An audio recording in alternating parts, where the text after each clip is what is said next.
The culture is actually damn good. We're not urinating on the fire. You can stop asking that question. I'm going to be calling your defense. When I talk to Russell about none of your business. Both games. This video is proudly sponsored by Aura. Welcome to 2024. The new year brings optimism and hope, a desire to set goals and aspirations, to improve yourself and your surroundings. However, there are some things that never change. One of those are data brokers. They make a killing selling your personal and home info to the highest bidder. The robocallers, data harvesters, and spammers of the world, they want it badly. Search your name on Google and be amazed at what's out there. I was when I looked for myself. So why go onto the internet without any protective clothing, so to speak? That's where Aura helps. They're an all-in-one tool that's the ultimate in online safety. They can submit opt-out requests to data brokers on your behalf. And by law, they're required to remove your info if asked. Aura does everything to protect you and your family, especially from the stuff you can't see. Setting up on most devices is seamless, and Aura is significantly cheaper to use than a bunch of different programs at once. So what'll hurt to start a 2-week free trial? Just go to aura.com/utree to take advantage. The last thing you need to worry about is your personal information. This year, trust in Aura to keep it secure. Now on to the video. With how much bullshit Cleveland's had to deal with over the season, no one would blame them if they simply folded and called it a day. But this team is different. A group down about 2/3 of their entire damn lineup, and their kicker and punter had their moment of vindication. And it's thanks to the elite arm of Joe Flacco, the true hero a city desperately needed, taking the reins of $235 million deadweight and steering the ship away from a perilous course. The key is in his affection for a good tight end. They should be thanking their lucky stars. In any other situation, they become the Jets. The wasting of this defense needs to be dissected thoroughly. They've literally stopped giving a shit, boasting a scheme of cover zero fucks given, going through the motions and opening the gates in a classic fuck you I quit move. With how awful their offense has been, I honestly don't blame them for it. They'll allow the Browns their moment. Who knows if they do anything in January. But today is a rare moment for them indeed. Securing a spot in the playoffs. Impressive.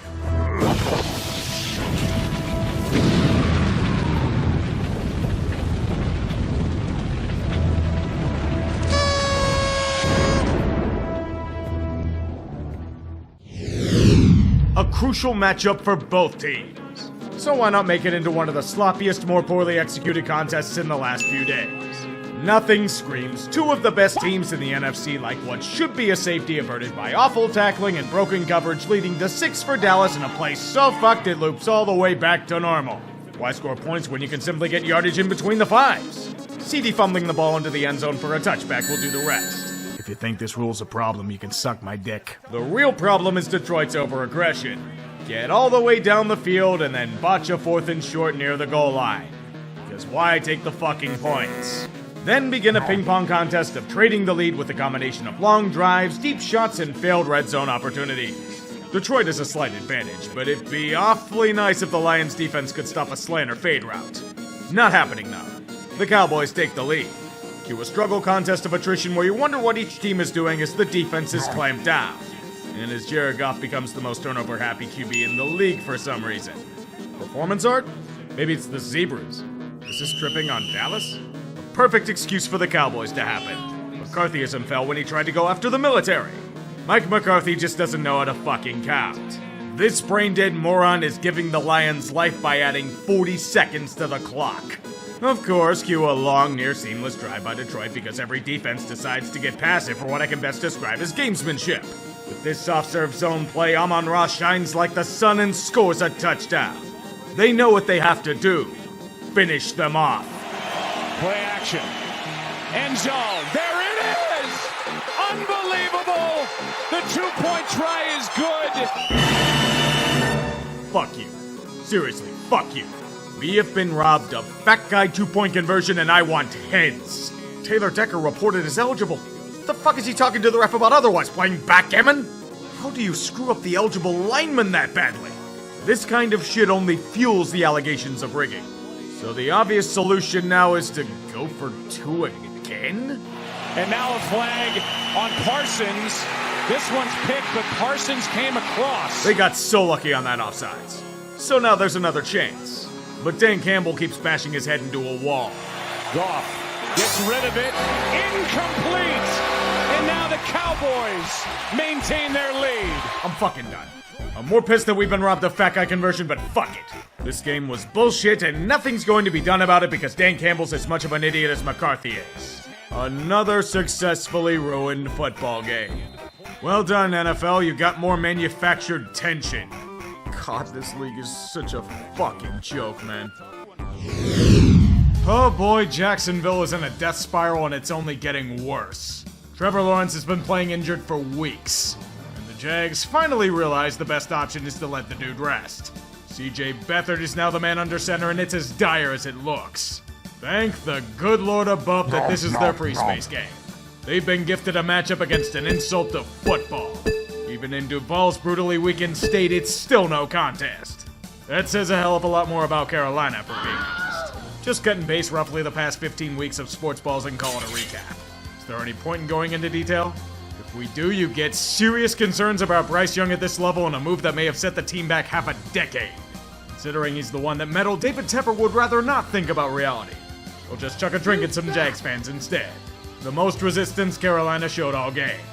Jags, take the win, run, and don't look back. You have the Titans next week in control of your own destiny.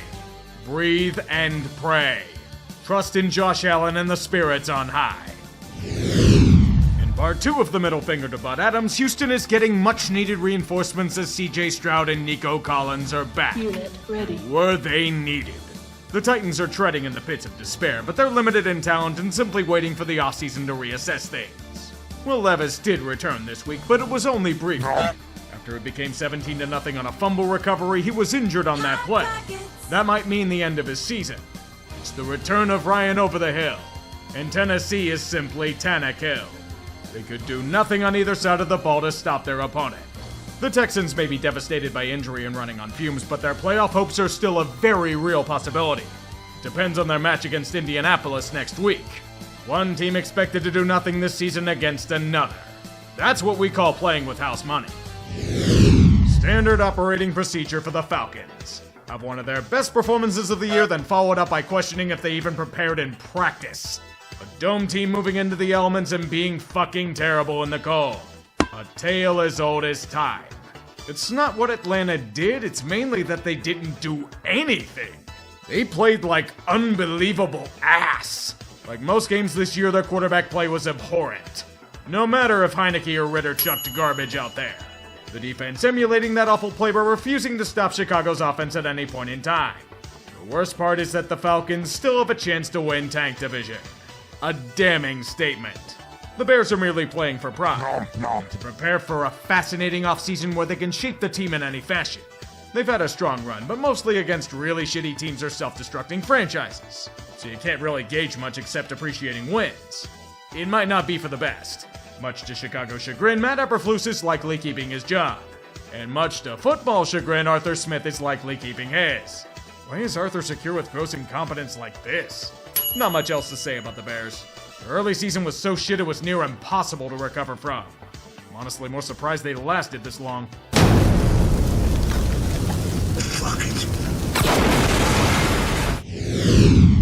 People keep saying that the Bills are a sleeper team headed into the postseason. Are we seeing the same games? For most of the past 2 months, I've been watching a Buffalo squad that repeatedly keeps getting in their own way. Just an ugly, ugly, ugly, ugly, ugly matchup, where neither team can execute anything except their own death. Bad offensive performances all around, but mostly by New England. Bailey Zappi didn't just have one really awful interception in this game. He had 3 of them. One juicy turnover being a pick 6. A game where Josh Allen tried to use fire spells but ended up burning himself in the process. Like last week, the Bills didn't win this matchup but merely escaped their own ineptitude. He only came out with victory because the Patriots are starting the equivalent of an XFL team. Seriously, look at their injury report. It's Ezekiel Elliott reliving his final play in Dallas. But that'll be enough for Buffalo to have a final showdown for the AFC East next week. That says a lot more about Miami, if we're being honest. So Washington's in a bit of a pickle. Jacoby Brissett was supposed to get the nod for the Commies today, but his hamstring decided to act out in protest. This means he's unable to go. Sam Howell is back to further destroy whatever confidence of a long-term future he has in Washington. Did I mention they're playing San Francisco? May I give you some advice? Lie down and don't bother getting up. Let the Niners do their thing. Don't let them see you move and file an insurance claim for the loss. You may want to fight, but it will mean certain death. All you have to do is leave the number 1 seed in the NFC is offering and they'll leave you alone. If you want to leave Sam Howell for them as a snack, I'll accept that as well. Time for a new franchise quarterback who you hopefully won't ruin. And probably a whole new management team too. Baltimore has everything to prove in the next month and change. To overcome all the narrative, setbacks, and past failures, they will have to be at their best to secure the ultimate prize. If they keep playing like they did against Miami, I think there's a decent chance of that happening. This matchup wasn't a simple win. The Ravens picked their enemies to the bone. They razed everything to the ground. They salted the earth so nothing can grow again. Lamar Jackson bulldozed whatever was left and pissed on the remains. They sent another message. If you stand in Baltimore's way, do so at your own peril. Those that aren't prepared will be broken, physically and psychologically. Look at the Dolphins and their bodies strewn on the battlefield. This will be you. And there will be no choice but to try and go through them since they're the number 1 seed in the AFC. Maybe the Dolphins will get their shit together and secure their division against Buffalo next week. Or maybe they won't suffer even more injuries. Would have been nice not to choke against the fucking Titans, just saying. Indianapolis playing a home game in Week 17 against the Raiders with playoffs on the line. I think it's for the best that the Colts don't repeat what happened 2 years ago. The good news is that their quarterback isn't Carson Wentz. That alone is a critical advantage. That and this Raiders team has feistiness and snarl, but lacks more than a few things intact. Just pressing the wrong buttons at the wrong time. The defense holds the Colts offense in check, their offensive attack goes stagnant. When they can no longer hold the dam, Gardner Minshew finds Alec Pierce on the deep ball. Unable to convert big opportunities until it's too late, the defense bending on key plays over and over. Just wrong, wrong, wrong. Those mistakes add up. Indy was simply the better, more controlled team. And all Las Vegas can do is tip their cap to them. The final score is deceiving. Indy controlled this game for most of the entirety. It was a garbage time TD that put it within 3. And with this win, the Colts set the final stage against Houston next week. The ultimate test. Win or go home. How it always should be. But for Las Vegas? Well, Raiders, this is what happens when you make deals with snakes. Fucking tough guy. You gonna shoot me from mouthing off? I wasn't going to, but you kind of talked me into it.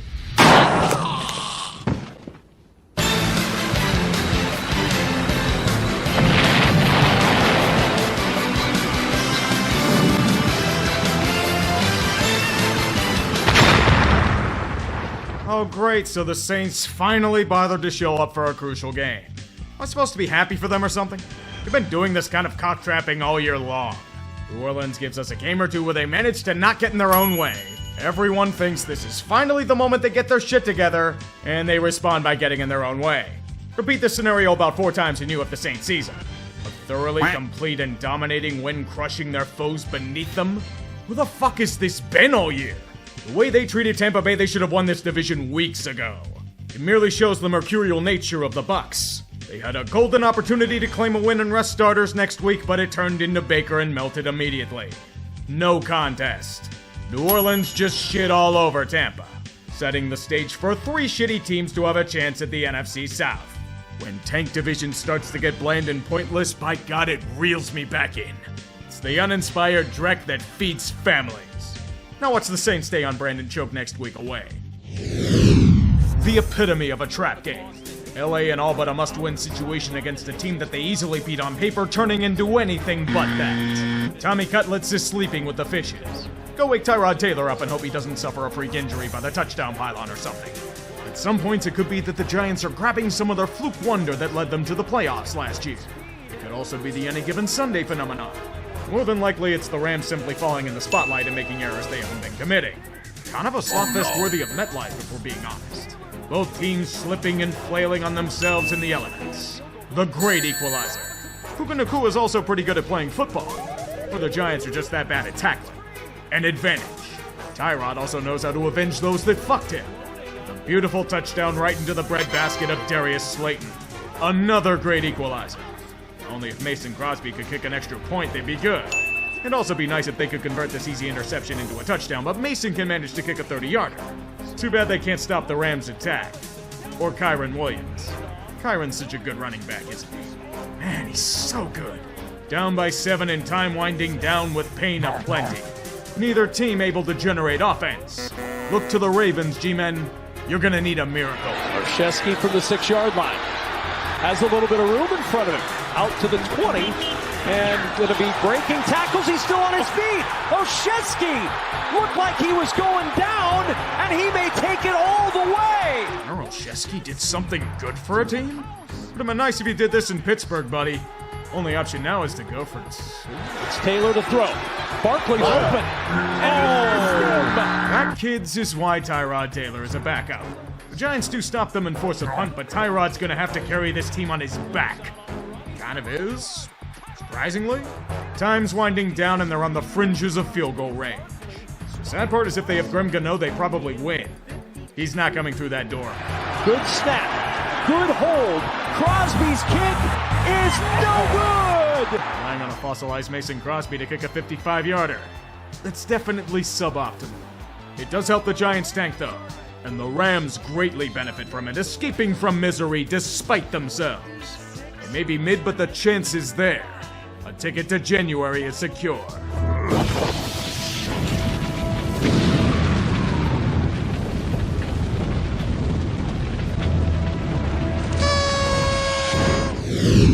The Eagles are a shit show and a half, merely skating by on talent, but even they can't fuck this up, right? It's at home against fucking Arizona and the defensive coordinator that all but cost them a Super Bowl last year. Come on, the schedule headed into the stretch is Charmin soft. They're a spitting clone of the 2020 Steelers, but even they hosted a home playoff game. Philly can manage. Look, Julio Jones is making the 5 players that were forced to start him in their fantasy championships rich. Arizona's getting chunks of yardage, but Kyler keeps frustrating us all with one of the worst miscommunications in football and delivers one of the finest pick sixes the league has seen this year. Delicious stuff. It's 21-6 Philly at halftime, and this should be all but over. There's a big problem. It's the Eagles' defense. It's fucking terrible. Aging parts galore, a bunch of losses in free agency, and a linebacking core and secondary that are destroyed lead to disaster. People forgot that Kyler Murray's actually pretty good and can steal games. He and James Conner are eating. They're taking this garbage Matt Patricia defense and dicing it apart. They literally cannot be stopped. This is the upside that Arizona was looking for when Kyler was drafted. A true running gun offense. And all it took was a free-falling shit show. The game's tied before you know it. And Philly's in a shootout. How they're in a shootout against the fucking Cardinals is anyone's guess. The Link wants heads to roll for this, regardless of outcome. Every touchdown scored is immediately countered because the Eagles' defense is... What are they, anyway? Hoping Jalen Carter wreaks havoc? Praying Shaq Leonard's back magically heals up? They aren't just blowing it, they're getting fucking gashed in every conceivable metric. Arizona's desperately trying to give you the game with an onside kick. What does Philly do on offense? Showcase regression with the most predictable shit imaginable. Nick Sirianni's about to be a dead man walking after this field goal. Is there anything else to say? The Eagles have shown no ability to stop Kyler in the Cards. Why now? They seriously thought Matt Patricia was gonna fix anything. Dear Lord, what a shitty football team. Conner again, nose down, he's in for the Cardinal touchdown! You didn't just lose to the Cardinals. You lost to the goddamn coordinator you couldn't wait to see leave. What fucking delicious irony. Going from suspect as hell to losing 4 of 5. The 2020 Steelers reincarnate. They aren't doing shit in the playoffs. They're gonna get fucking embarrassed there. Philly's failure is catastrophic.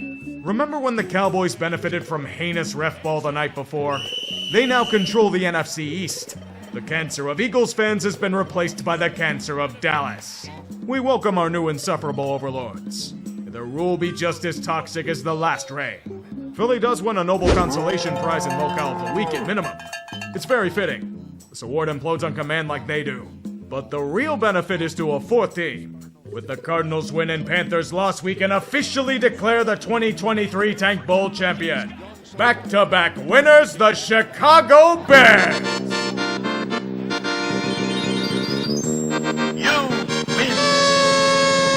They didn't even have to lose a single game to do it. May the Panther shit show burn bright for years to come. Broncos country, let's die. Slowly and painfully. Unbridled optimism leads to a swift kick in the ass. And with playoff hopes all but lost, a scapegoat must be flung into the abyss. Russell Wilson will be given his title of Mr. Unlimited Blame for Failure. Denver attempted to salvage a disaster, but now they're just throwing their hands in the air and giving up. You may be asking why they're blaming him. The thing is, this wasn't a full recovery. They fixed him. Wilson's production has significantly improved from last season, but it's deceiving. The offense has still been highly inconsistent and sluggish. The passing attack is very limited. A smoke and mirror show that depends on go routes and defensive splash plays. If those don't work, you get the results of the past month. It's obvious that Chef Russ isn't what he was, and at his price point, a low-end starter isn't a good investment. Sean Payton's been more than vocal about offensive stagnation in recent weeks, and he doesn't like Russ in his system, so Wilson must drift into the ocean never to be seen again. All they need is a smoking gun. His injury guarantees are a sticking point, but Wilson refuses to adjust his contract. The perfect excuse to pull the trigger. In 18 months, Russ has gone from riding hope to riding the bench. Denver is moving on, and it's all but the end of this absolute calamity. The only consolation for the Broncos will be in massive dead cap hits in the next 2 seasons. One of the worst trades in NFL history when all is said and done. The only benefit was the treasure trove gifted to Seattle. I wonder if it cost George Payton's job in the process. I'd say the ride's ending, but we all know it never does. That's not what he wanted to cook. When I think of viable solutions to a power struggle, I don't see Jarrett Stidham as a solution. It's deja vu for him. Same thing occurred when the Raiders ran Derek Carr out of town last year. If this is supposed to be an offensive spark, I'll show you a liar. That liar will probably be Dean Spanos, since the Chargers have been long dead. Know how they're lifeless? They can't convert a third down if their lives depended on it. And Justin Herbert was the problem? Yeah, sure. Maybe that's the spark that Sean Payton's been looking for. Nothing like egos clashing to force a separation, is there? Yes, the Broncos did win. But that's because this was such a desolate void that someone had to be handed a win for formality's sake. Not that it matters for the endgame. It's hard to come back from a 1-5 start. The hopium supply will cease. Remember, Denver, Broncos country may no longer ride, but the ride never ends. Does that even make sense? Let's ride. Let's ride. Broncos country, let's ride.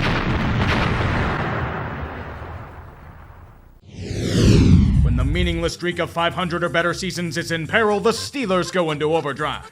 They will never let the narratives and hollow platitudes be free from life. As Mason Rudolph, the red zone reindeer, gets another chance to fight for an NFL job next season, Pittsburgh's finally playing like a team worthy of January.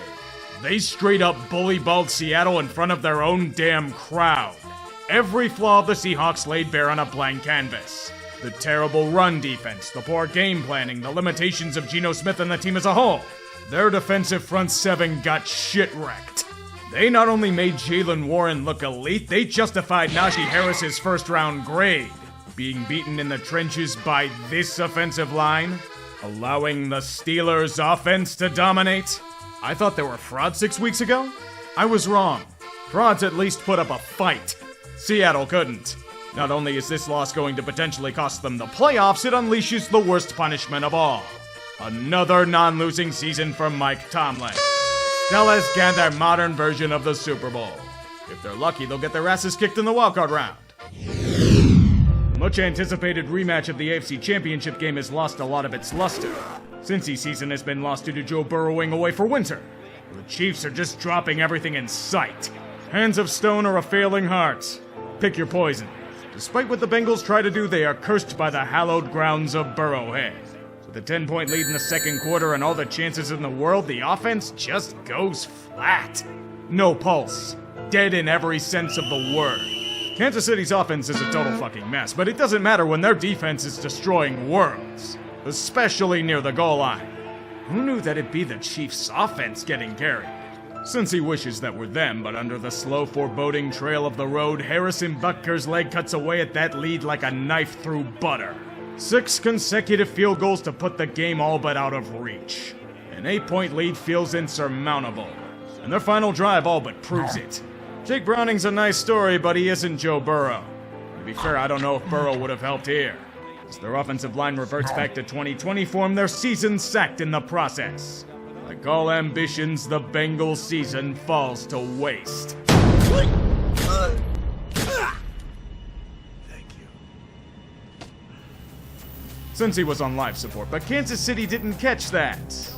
Like a lot of things. They won the AFC West by default in spite of themselves. Just take it and fuck off.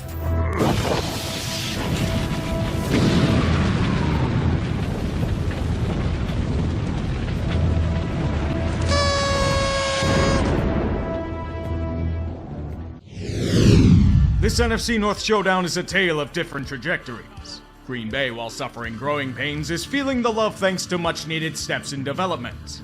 Minnesota's become Mississippi, yearning for Cousins. Things so awful on the quarterback front that they're chucking the Mormon miracle known as Jaron Hall back out there hoping for a spark. Well, they definitely got a spark. Set themselves on fire. The Vikings are just out of magic. And manpower. And anything that can stop a team like the Packers in their offense. Weakened and decrepit after endless injuries and destruction. That offense made vanilla Joe Barry's defense look like the early 2000s Ravens. A Joe Barry unit. The same one that got torched by Bryce Young and the Carolina fucking Panthers a week earlier. That's all that needs to be said. Jaron Hall ain't it. He ain't even close. And it only means that they have to bring out Nick Mullins' fucking Chuck out from the closet. Unsurprisingly, it didn't do much of anything. The Packers lord over younger brother in their house once again. And thanks to a little help from Pittsburgh, Green Bay now controls their own destiny for a playoff spot. Then again, they had this fortune happen to them last year and they blew it royally. Let's see if they do the same thing again. Things got much clearer and much more confusing at the same time. I don't know how that's possible, but we must accept this chaotic landscape known as reality. There were some clinchings, however, many scenarios must be cleared up. The AFC East is still in play. If Miami's loss and Buffalo's win, it sets up a winner-take-all scenario where both teams have everything to play for. Miami will make the playoffs regardless, but Buffalo can still miss with a loss. The difference between the number 2 seed and potentially going home. The AFC South was the polar opposite of last week. Everybody won, which means that all three of Jacksonville, Indianapolis, and Houston have a shot at the division title. The Jags control their own destiny, but if they slip up, the winner of Colts Texans claims it for their own. If Jacksonville fails, there are still 2 wildcard spots open, and 2 teams will leave empty-handed. Buffalo is win and done, and the winner of Indy Houston should claim one of these spots. Pittsburgh needs some help. Either a Buffalo or Jacksonville loss, or, God forbid, Houston and Indy tie next week. Plus, they have to take care of their own business. There is a scenario where Pittsburgh gets in with a loss, but it's very convoluted. Philly did not perform, and as a result of their choke and other unnamed factors, Dallas now controls the NFC East. If they beat up on some commies once again, they will host home playoff games. If not, the door opens back up for the Eagles. But no guarantees. Tank division is a hellscape. All 3 of Tampa Bay, New Orleans, and Atlanta have a chance to claim its melted crowd. The Buccaneers control their own destiny against an awful Carolina team, but if they somehow fail, the Saints or Falcons will drunkenly stumble into a home game as they play each other. There's only one wildcard spot left to claim, and it's the 7th seed that should not exist. Green Bay now controls their own destiny after Seattle lost, but they have to win against the Bears. If they fail, the door opens for rivals. The Seahawks will get first crack. If they also lose, New Orleans can take it. If they all fail, Minnesota gets the chance to defy fate itself. It's crunch time, boys. The final week is upon us. You've made it this far, but the cold reality is there are only so many spots available. Good luck, and may the gods smile upon you. Don't get eliminated! Bring out Jaden! Unit lost. Unit lost. Unit lost. Unit lost. Bring out Jaden! Bring out Jaden! Unit lost. Unit lost. Unit lost. Unit lost. Unit lost. Unit lost. Unit lost. Unit lost. Unit lost. Unit lost. Unit lost.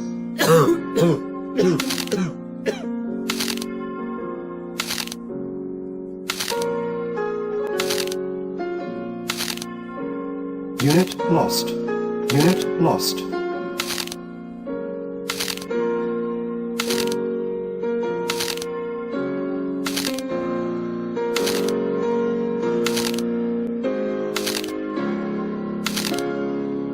Unit lost.